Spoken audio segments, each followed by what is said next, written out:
বৃহস্পতিবার দক্ষিণ দিনাজপুরের গঙ্গারামপুর হাসপাতালে রোগী মৃত্যুর ঘটনার পর শুক্রবার আরেক রোগীর মৃত্যুকে কেন্দ্র করে ইসলামপুর মহকুমা হাসপাতালে ব্যাপক উত্তেজনা সৃষ্টি হয়। অভিযোগ, ক্ষুব্ধ রোগীর পরিবারের সদস্যরা হাসপাতালে ভাঙচুর চালানোর পাশাপাশি কর্তব্যরত চিকিৎসক, স্টাফ নার্স ও স্বাস্থ্য কর্মীদের ওপর চড়াও হন, তাদের মারধরও করে। পরিস্থিতি নিয়ন্ত্রণে আনতে ইসলামপুর থানার পুলিশ ঘটনাস্থলে পৌঁছলে তাদের সঙ্গে ধস্তাধস্তির ঘটনা ঘটে। পুলিশ একাধিক ব্যক্তিকে আটকও করেছে। হাসপাতাল সূত্রে জানা গিয়েছে, উত্তর দিনাজপুরের চোপড়া সংলগ্ন বিহার এলাকার বাসিন্দা ফিরোজা খাতুন নামের এক বৃদ্ধাকে শ্বাসকষ্টজনিত সমস্যার কারণে ইসলামপুর মহকুমা হাসপাতালে ভর্তি করা হয়। চিকিৎসাধীন অবস্থায় শুক্রবার এই রোগিনীর মৃত্যু হয়। অভিযোগ, মৃত্যুর খবর জানার পরই রোগী পরিবারের সদস্যরা উত্তেজিত হয়ে পড়ে। তারা হাসপাতালের বিভিন্ন বিভাগে ভাঙচুর চালানোর পাশাপাশি কর্তব্যরত চিকিৎসক মৃগাঙ্ক শেখর বোস, স্টাফ নার্স ও অন্যান্য স্বাস্থ্য কর্মীদের ওপর চড়াও হন। ঘটনায় হাসপাতালে আতঙ্কের পরিবেশ তৈরি হয়। খবর পেয়ে ইসলামপুর থানার পুলিশ ঘটনাস্থলে পৌঁছে পরিস্থিতি নিয়ন্ত্রণের চেষ্টা করে। সেই সময় পুলিশ ও রোগীর পরিবারের সদস্যদের মধ্যে ধস্তাধস্তি হয়। পরিস্থিতি সামাল দিতে পুলিশ কয়েকজনকে আটক করেছে। ঘটনার জেরে হাসপাতালে চিকিৎসা পরিষেবা সাময়িকভাবে ব্যাহত হয়। ঘটনার জেরে হাসপাতালের সকল শ্রেণীর কর্মীরা সাময়িক কর্মবিরতিও করে। এদিন নিগৃহীত চিকিৎসক মৃগাঙ্ক ঘোষ কি বলছেন শুনুন। আপনারা কি এই মুহূর্তে কর্মবিরতিতে রয়েছেন? আমরা এখনও যে পরিস্থিতির সম্মুখীন হলাম তাতে কিন্তু আমাদের এখানে কাজ করার মতন পরিস্থিতি আমরা দেখতে পাচ্ছি না। যথেষ্ট ভয়ের মধ্যে দিয়ে আমাদেরকে কাজ করতে হচ্ছে। সে সমস্ত কিছু আমরা সুপার স্যারকে জানিয়েছি এবং আমরা এটাও বলেছি যে এরকম পরিস্থিতি চলতে থাকলে এভাবে কাজ করাটা কিন্তু সম্ভব নয়। এই যে আপনারা এই মুহূর্তে হাসপাতালের বাইরে রয়েছেন, বিক্ষোভ দেখাচ্ছেন, কতক্ষণ চলবে এটা বিক্ষোভ? আমাদের সুপার স্যার এসছেন, এমার্জেন্সি রুমে আছেন, তিনি পুলিশ সুপারের সঙ্গে কথা বলছেন। আশা করি কিছু না একটা তিনি এই বিহিত করবেন ঘটনাটার। আমাদের এই যে সিকিউরিটির অভাব, এগুলোর মধ্যে দিয়ে আমাদের দিনের পর দিন কার্য করতে হচ্ছে এবং এরকম ঘটনা নতুন নয় এবং বিগত দিনেও অনেকবার এই ঘটনা আমরা সম্মুখীন হয়েছি, কিন্তু সেই সমস্ত ঘটনার প্রপার কোনো যে সলিউশন করা বা তাদের যারা অভিযুক্ত তাদেরকে প্রপার তাদের ব্যবস্থা নেওয়া, এগুলো কিন্তু আমরা দেখতে পাইনি, যার জন্য এই ঘটনা দিনের পর দিন বেড়েই চলেছে। আগে তারা যা ঝামেলা করতো তার দিনের পর দিন সেই ঝামেলাগুলো বেড়েই যাচ্ছে। আজকে একজন নার্সিং একজন স্টাফ প্লাস আমার অন ডিউটি ডক্টর দুজন আমাদেরকে নিগ্রহ করা হয়েছে, ফিজিক্যালি অ্যাসল্ট করা হয়েছে।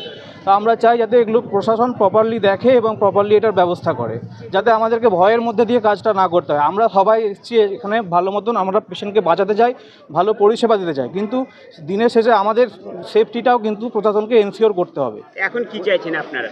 আমরা চাইছি যাতে আমাদের সুপার স্যার, পুলিশ এবং প্রশাসন সকলেই ব্যাপারটাকে খুব ইম্পর্টেন্স দিয়ে দেখুক এবং খুব দ্রুত এই ব্যবস্থা নেওয়া হোক এবং অভিযুক্তদের অ্যারেস্ট করে যথোপযুক্ত ব্যবস্থা এবং শাস্তি প্রদান করা হোক।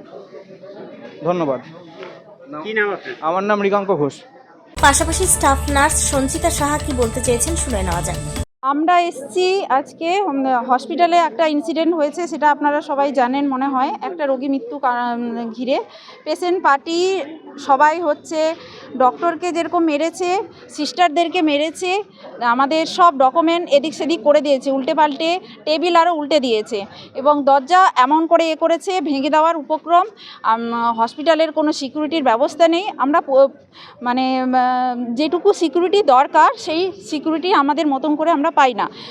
সব সময় গেট হচ্ছে ওপেন থাকে, সিকিউরিটি কোনো সময় থাকে না। কাউকে আমরা প্রবলেম ফেস করলে কাউকে যে ইনফর্ম করলে তারপরে আসবে, কিন্তু ইনসিডেন্ট হয়ে যাওয়ার পরেই তারপরে আসছে। অলরেডি ডক্টর মার খেয়ে নিয়েছে, সিস্টারও মার খেয়ে নিয়েছে।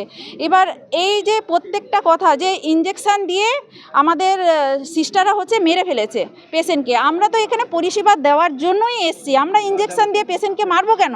আমরা তো বাঁচানোর জন্যই এসছি, আমরা তো মারার জন্য এখানে আসিনি। এই যে মনোভাবগুলো, এইগুলো কিন্তু দূর করতে হবে। আবার হসপিটালে পরিষেবা নিতে গেলে একটা তো ডিসিপ্লিন আছে, হসপিটালের একটা রুলস রেগুলেশন আছে, এখানে কিছুই নেই। এই নিয়মিত এই ঘটনাগুলো ঘটতেই থাকে এবং সেই সব থেকে সাফারার আমরাই হই। আমরা যারা ফ্রন্ট ওয়ার্কার করি তারাই হচ্ছে আমরা সব থেকে সাফারার হই। সবসময় মার খাওয়া, ওই পেশেন্ট পার্টির থেকে উল্টোপাল্টা থ্রেটেনিং করেই যাচ্ছে, মেয়েদেরকে তো থ্রেটেনিং করেই যাচ্ছে। তো বলছি যে এর আগেও তো এরকম ঘটনা ঘটেছিল, তখনও তো আপনারা সিকিউরিটির দাবি তুলেছিলেন, তারপরেও কি সিকিউরিটির ব্যবস্থা করা হয়নি?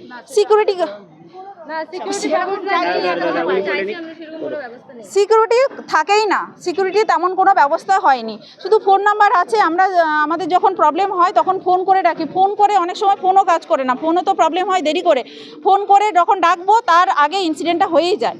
এই মুহূর্তে কি আপনারা কর্মবিরতিতে রয়েছেন? কাজ কি ইসলামপুর হাসপাতালে বন্ধ রয়েছে এই মুহূর্তে?